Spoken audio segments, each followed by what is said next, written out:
आज मैं फिर आप लोगों के सामने में एक वीवीआई क्वेश्चन लेके आई हूँ जो course 1 childhood and growing up का है, बीएड फर्स्ट ईयर 2021 का, ललित नारायण मिथिला यूनिवर्सिटी का। ये जो क्वेश्चन है, बाल विकास में कोहलर वर्ग नैतिक विकास के सिद्धांत का वर्णन करें। हम लोगों को 3 थ्योरी पढ़ना है, ध्यान से सुनिए। पहला है जीन पियाजे का, दूसरा है कोहलर वर्ग और तीसरा है एरिक्सन का थ्योरी। ठीक है, तो जीन पियाजे पूछ दिया है। अब 2 सिद्धांत हम लोग को बचता है, जिसमें कोहलर वर्ग है और दूसरा है एरिक्सन का थ्योरी। तो ये दोनों में से एक आएगा ही, एकदम श्योर है, नहीं पूछने का कोई सवाल ही नहीं है। ठीक है, तो इसमें आज हम इस कोहलर वर्ग करवा रहे हैं, नेक्स्ट वीडियो में हम एरिक्सन डाल देंगे। ठीक है, अगर आप लोगों को मेरा वीडियो अच्छा लगे तो प्लीज लाइक करिए, सब्सक्राइब करिए, ताकि हमें भी मोटिवेट हो। ठीक है, आप क्वेश्चन है, देखिए ये बाल कोहलर वर्ग का नैतिक विकास का सिद्धांत। तो थोड़ा सा जानते हैं कि कोहलर वर्ग ने नैतिक विकास का सिद्धांत क्यों दिया। ठीक है, थोड़ा सा कोहलर वर्ग के बारे में जानते हैं। ये जो कोहलर वर्ग का सिद्धांत है, वो सब प्रथम इसका विचार नैतिक मोरल, जिसको मोरल बोलते हैं, उसका जो कंसेप्ट दिया था वो जीन पियाजे का था। ठीक है, लेकिन उन्हीं के विचार को, जो विशेष प्रकार का जीन पियाजे का विचार था नैतिक से रिलेटेड, उन्हीं विचार को कोहलर वर्ग ने आगे बढ़ाया और अपने सिद्धांत का प्रतिपादन किया, जो मोरल डेवलपमेंट थ्योरी कहा जाता है। ठीक है, तो हम इसमें इस सिद्धांत का जो अब थोड़ा सा हम जानना चाहेंगे कि ये सिद्धांत का निर्माण किस लिए किया, क्या उनके मन में आया जो उन्होंने नैतिक विकास का सिद्धांत दिया। तो इन्होंने बहुत सारा, ये 10 से लेके 14 वर्ष के जो बच्चे थे उस पे उन्होंने क्या किया, बहुत सारा मतलब उस पे स्टडी किया। 10 से 16 वर्ष के जो बच्चे थे, 14 बोल दिए, जो 10 से 16 वर्ष के जो बच्चे थे उन पर उन्होंने अपना अध्ययन किया। कोहलर वर्ग ने उन्होंने 10 से 14 वर्ष के बच्चों को बहुत सारा कहानियां सुनाते थे, जिसमें एक हेज की कहानी बहुत इम्पोर्टेंट थी। उसमें कहानी को सुनाया जाता था और बच्चों को बीच बीच में प्रश्न पूछा जाता था और कहानी के लास्ट में भी क्वेश्चन किया जाता था, ताकि उनको पता लगे कि किस अवस्था में बच्चों में नैतिक विकास होता है और किस तरह से होता है, ये सब जानने की जो कोशिश की। तो इसके लिए उन्होंने क्या किया, एक सिद्धांत का निर्माण किया। ठीक है, ये कोहलर वर्ग, लॉरेंस कोहलर वर्ग अमेरिका मनोवैज्ञानिक थे, जिनका जन्म 1927 और मृत्यु 1987 ईस्वी में हुआ। 1958 ईस्वी में सबसे पहला सिद्धांत दिया। 1984 ईस्वी में the psychology of moral development पुस्तक लिखी। ठीक है, जिसमें इस सिद्धांत की चर्चा की। ये जो साइकोलॉजी ऑफ मोरल डेवलपमेंट पुस्तक लिखी, उसमें क्या किया इन्होंने, नैतिक विकास की अवस्थाएं का वर्णन किया। ठीक है, तो हम देखते हैं, सबसे पहले जानते हैं कि मोरल है क्या, मोरल किसको कहते हैं। ठीक है, तो मोरल जो होता है वो नैतिक जो होता है वो समाज के, देखिए हम लिखे हैं, नैतिक जो वो है जो समाज के द्वारा निर्धारित नियमों के अनुसार चलाना ही नैतिकता कहलाता है। उचित अनुचित व्यवहारों को देखकर उसी के अनुरूप किए गए आचरण की क्षमता को नैतिक विकास कहते हैं। ठीक है, थोड़ा सा जान ले, मोरल है क्या, जो हम समाज की रीति रिवाज है, समाज की जो परंपरा है, हमारे परिवार की परंपरा, समाज की रीति रिवाज, उन सब को अगर हम फॉलो करते हैं, समाज, society, we have to go with society, अगर हम समाज के साथ चलते हैं तो वो नैतिक है।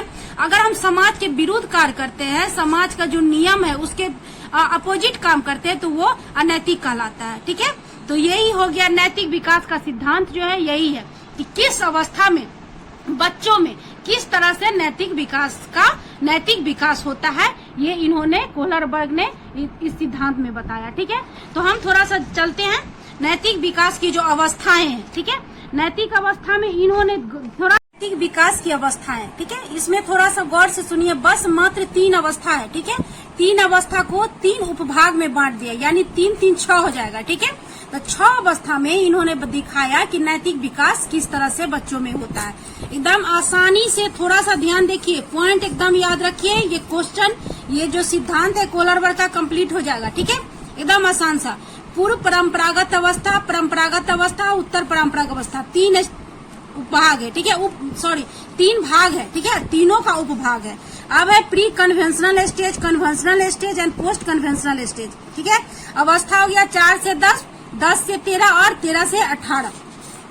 अब ऐसे देखते हैं थोड़ा सा इस सिद्धांत को हम कैसे याद करेंगे, इस पॉइंट को हम कैसे याद करेंगे। तो देखिए, पूर्व परंपरागत अवस्था क्या हो गया, अगर देखिए हमारे परिवार में जो परंपरा है, हमारे समाज की रीति रिवाज है, उस रीति रिवाज को अगर हम नहीं जानते, यानी नैतिक जिसमें हमें नैतिक का विकास नहीं हुआ है, उस अवस्था को हम क्या कहते हैं? पूर्व, यानी परंपरागत की अवस्था है। किसी परंपरा को, समाज के रीति रिवाज को जानने से पहले की अवस्था को फर्स्ट हो गया तुम आपको पूर्व परंपरागत अवस्था। अब परंपरागत अवस्था जिस अवस्था में हम जान रहे हैं कि क्या हमारी सोसाइटी का रूल है, उसको हम सीख रहे हैं, उस अवस्था को कहेंगे सेकेंड।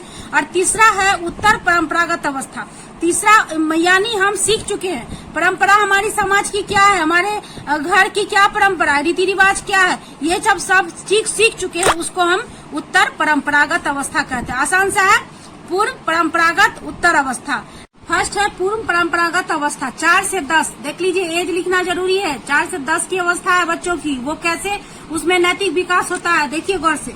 इसमें 2 उपभाग हम बताए थे ना, सब डिवीजन जो होता है, यानी ये भाग है 3 जो हो गया आपको भाग हो गया, इसका उपभाग है 2, हर भाग का उपभाग है 2। ठीक, पहला आज्ञा एवं दंड की अवस्था, दूसरा है अहंकार की अवस्था। ठीक है, तो stage of order and punishment, first stage. अब इसमें क्या कहता है बच्चा कि बच्चों जो आज्ञा एवं दंड जो होता है वो किस तरह से बच्चों कैसे उसमें विकास होता है कि क्या सही है क्या गलत। अगर माता पिता, अगर अगल बगल या फैमिली का मेंबर किसी को कार्य को करने से दंड दिया जाता है तो बच्चों में ये पता चलता है कि ये अनैतिक है, ये कार्य गलत है, ये नहीं करना चाहिए। ठीक है, और उस दंड से बचने के लिए क्या करता है, वो आज्ञा का पालन करता है। ठीक है, यही हो गया आज्ञा एवं दंड की अवस्था। वही काम करेगा जिसमें दंड ना मिले, दंड उसमें बच्चों को दंड नहीं मिले, दंड से बचने के लिए वो क्या करता है, आज्ञा का पालन करता है। ठीक है, अब हम बात करते हैं दूसरा उपभाग की। ठीक है, जिसमें अहंकार की अवस्था है, स्टेज ऑफ ईगो। अब इस स्टेज में क्या होता है, बच्चों में अहंकार की भावना विकसित हो जाती है। ठीक है, उसकी अपनी जरूरत क्या है ये समझने लगते हैं और अपनी जरूरत को पूरा करने के लिए वो झूठ तक बोलने लगते हैं। ठीक है, अब इस स्टेज में देखते होइएगा बच्चों को आप, अगर कोई बच्चा क्या करता है, दूसरे बच्चे का पेंसिल छीन लेता है तो पहला बच्चा क्या करता है, उसका भी छीन लेता है। अगर पहला बच्चा दूसरे बच्चा का पेंसिल तोड़ देता है तो दूसरा बच्चा भी पहला बच्चा का पेंसिल तोड़ देता है। यानी उसमें अहम की भावना होती है, हम मेरा तोड़ा तो हम भी उसका तोड़ेंगे। इस तरह की जो भावना विकसित होती है वही स्टेज ऑफ ईगो होती है। ठीक है, अब इसमें देखते होइएगा कि इसमें मम्मी और जो पेरेंट्स होते हैं घर में, वो कहेगा बच्चों को कि अगर मम्मी ये तुम टॉफी हमको दोगी तभी हम ये काम करेंगे, तुम नहीं दोगी तो नहीं करेंगे। इस तरह से ईगो की जो भावना विकसित होती है वही स्टेज होती है अहंकार की अवस्था। ठीक है, अब हम दूसरा भाग की बात करते हैं। ठीक है, अवस्था की बात करते हैं जिसमें परंपरागत अवस्था 10 से 13 वर्ष। ठीक है, अब 10 से 13 वर्ष में देखिए आप लोग, इसका उपभाग क्या हो गया, प्रशंसा की अवस्था और समाज के प्रति सम्मान की अवस्था। ठीक है, तो प्रशंसा में क्या हो जाएगा, उसमें इस उम्र के जो बच्चे होते हैं जिसका स्टेज क्या है देख लीजिए आप, इसका स्टेज हो गया आपको 10 से 13 वर्ष। ठीक है, 10 से 13 वर्ष यहाँ लिखा हुआ है, देख सकते हैं आप। ठीक है, तो इसमें क्या हो जाएगा, प्रशंसा एवं प्रशंसा उपभाग हो गया प्रशंसा की अवस्था। ठीक है, तो इसमें बच्चे वो काम करेंगे जिससे उसके माता पिता, समाज के लोग उसे प्रशंसा करे उसका। जैसे देखिएगा कि कोई बच्चे अगर कुछ अच्छा करके आते हैं तो वो ऐसा काम करना चाहेगा जिससे उसका समाज का लोग, परिवार का लोग जो भी है उसका प्रशंसा करे। ठीक है, ये इस तरह का वो समाज सोसाइटी में ही काम इस तरह से करता है। इस तरह का बच्चा मतलब प्रशंसा पाने के लिए कोई कार्य करता है, इसको लगता है कि इस कार्य करने से हमें प्रशंसा, मेरे फैमिली के लोग, समाज के लोग अगर हम प्रशंसा दे रहे हैं, प्रशंसा मिल रही है, तो वो क्या करते हैं, उसी कार्य को वो नैतिक समझते हैं, उसी कार्य को अच्छा करते हैं और उसी कार्य को वो करना चाहते हैं। ठीक है, अब सामाजिक व्यवस्था के प्रति सम्मान की अवस्था। अब इसमें क्या करता है कि समाज का जो सोसाइटी है, जो सोसाइटी का नियम है, हमारे समाज की जो रूल रेगुलेशन है, उन सब को वो फॉलो करता है इस स्टेज में। ठीक है, वो समझता है कि समाज का जो रूल है उसको अगर हम फॉलो करेंगे तो वो समाज के वो नैतिक कार्य होगा। अगर हम समाज के रूल को फॉलो नहीं करेंगे तो वो अनैतिक कार्य होगा। उसको इस बात की इस स्टेज में इस बच्चा पता चल जाता है कि अगर हम अनैतिक कार्य करेंगे तो मेरे साथ कुछ गलत हो सकता है, अगर समाज से हम बाहर निकाले जा सकते हैं, सोसाइटी उसे एक्सेप्ट नहीं करेगी, इस तरह की जो भावना होती है उसमें विकसित हो जाती है। ठीक है, अब हम बात करते हैं तीसरा, पोस्ट कन्वेंशनल लेवल। 13 से 18 वर्ष, 13 से 18 वर्ष जिसका लेवल है वो एज हो गया, सॉरी एज है ये इसका। तीसरा अवस्था है जिसमें उपभाग है। ठीक है, सामाजिक समझौता की अवस्था, स्टेज ऑफ सोशल कम्पैक्ट। ठीक है, अब दूसरा है विवेक की अवस्था। अब सामाजिक समझौते की अवस्था में क्या करता है व्यक्ति जो बच्चा जो होता है, जो व्यक्ति होता है, उसमें ये विश्वास होने लगता है कि समाज के बीच समाज का जो रूल है, ठीक है, और उसका जो डिमांड उसके भी समझौता करता है। जैसे कुछ ऐसी कुरीतियां समाज की मान के चलते हैं, जैसे हम कुछ ऐसे जाति होते हैं जिससे हम छुआछूत मानते हैं। ठीक है, तो इस उम्र में बच्चे ये जान चुका है कि समाज का नियम क्या है, पोस्ट कन्वेंशनल स्टेज है। ठीक है, उसको जान रहा है, लेकिन उसमें क्या करता है, उसमें कुछ वो सुधार करना चाहता है, कुछ मॉडिफिकेशन करना चाहता है।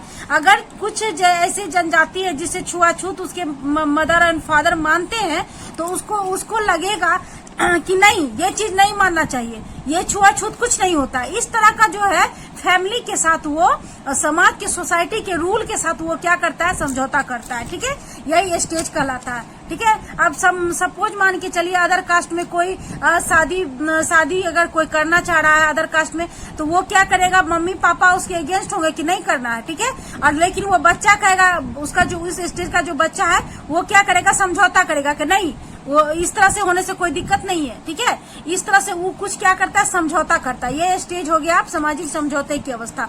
और तीसरा हो गया विवेक की अवस्था। ठीक है, तो इसमें क्या करता है, इसमें इतना विवेक उसमें विकसित हो जाता है बच्चों में कि वो समझ रहा है कि बच्चे का मतलब वो क्या सही है क्या गलत है, एकदम मेच्योर हो चुका है। उसमें नैतिकता का इतना विकास हो चुका है कि वो विवेकपूर्ण प्राणी बन जाता है, विवेकपूर्ण व्यक्ति बन जाता है, और हर सोसाइटी के नियम को फॉलो करता है, और जो नहीं करता है उसको भी सिखाता है कि तुम इसको फॉलो करो, उसके अनुसार चलो। ठीक है, तो ये इतना विवेक उसमें विकसित होता है। इस स्टेज में जो 13 से 18 वर्ष के जो बच्चा है उसमें वो इतना विवेक हो जाता है कि हर नियम जो सोसाइटी का नियम है उसको फॉलो भी करता है, और अपने तरफ से कुछ ऐसा नियम बनाना भी चाहता है जिसके वो समाज के लिए हितकारी हो, व्यक्ति के लिए हितकारी हो। इस तरह से उसमें विवेकपूर्ण की अवस्था इसीलिए कहा जाता है, उसमें विवेक इतना विकसित हो जाता है। ठीक है, तो अब ये जो मेरा कोलर वर्ग का सिद्धांत है वो पूर्ण हो चुका है।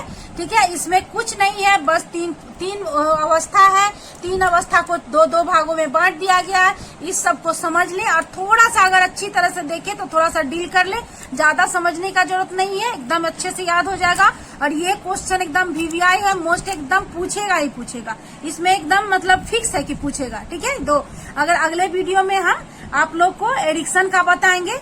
अगर आप लोग को अच्छा लगे तो फिर मैं कह रही हूँ कि इस वीडियो को आप अच्छे तरह से देखिए और लाइक एंड सब्सक्राइब कीजिए। Thank you.